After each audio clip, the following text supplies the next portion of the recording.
What happened to the Canadian banks happened to the markets. It wasn't just them uniquely. And Ben always brings me a list of the bad and the good. And generally, I think just with the market sell-off, people thought there was more bad than good happening, right? Yeah, we actually had quite a lot of volatility last year. Around this time last year, we also had a big sell-off.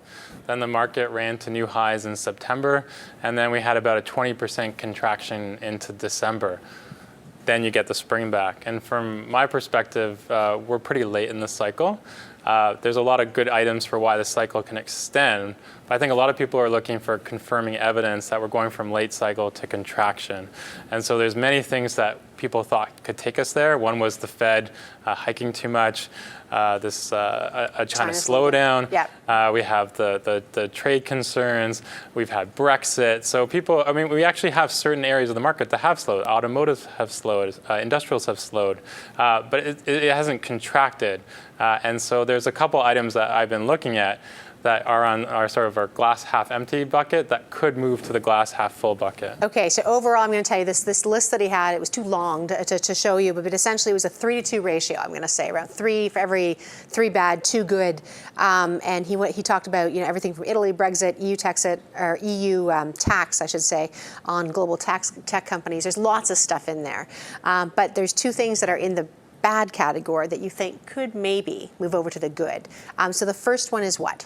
So the first one is U.S. housing. Okay. U.S. housing as an activity in the economy is not that big. It's more about what it means once we add new houses. So I buy a house, all of a sudden it's empty. I have to fill it with furniture, with TVs. I have cable service or Netflix. I start to use online food delivery. You know, this has a massive positive multiplier on the economy, you know, which is 70% consumption. So if we see more housing activity, this is a very positive indicator. And so what is glass half full about this chart? So what we're looking at, the white chart is an index of U.S. home builders. So this is their value. You can see from January of last year, it's been a one-way down to the bottom in December. What you're looking at in the blue line is the 30-year interest rate. What I've done is I've inversed it. So if rates go up, that means the affordability of housing, it costs me more to get my mortgage. That will hurt demand. And so we've seen rates spike last year. And so that really tempered housing activity. And if you're in the business of building homes, that's not really going to help your earnings. But since December to now, we've seen almost a 40 basis point pullback in interest rates. So what we're seeing today is that the stocks, the value of these home builders have spiked up. We have not yet seen the data in the actual housing starts. And so stocks move in anticipation of data. They're a forward indicator. And so the data that we're still getting from the government is still back in December. So if this can improve, that's a good sign for consumption. It's a good sign for the consumer discretionary sector. It's good for banks, their mortgage banking business. If I'm not making new houses, there's not new financing attached to that. So that could mean that this cycle could extend a little bit longer than what people have expected, which would also be good for the markets. Second one you have here is semiconductors. So let's bring up this chart. Tell us what it is and why this one's interesting. So if you think about technology, you have software, you have hardware, and then we have semiconductors. They do the sort of the brain power work. And they're typically also a leading indicator. When the market takes off, people put in new orders. That requires semiconductors.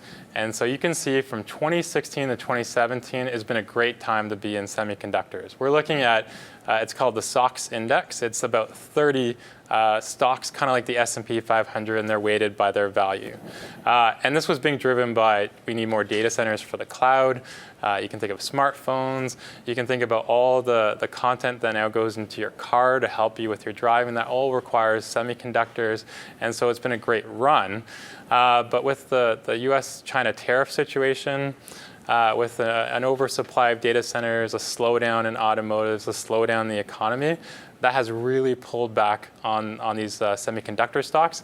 And right now they're working through all the excess inventory. People would say, oh, semiconductors don't perform well in a contraction. Maybe we're really getting close to the turning point. But as you can see by the chart, we've had a nice snapback. Again, we're moving in anticipation of some type of framework deal between US and China. We have an expectation that earnings will bottom in about Q2 of this year.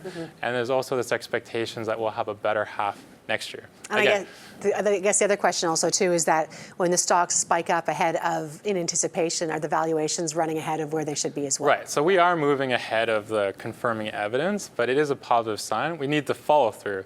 But again, what it means from a big picture perspective is that this cycle, although has been long, can last a little bit longer than what's expected. And again, that means that's a good sign then for equity prices.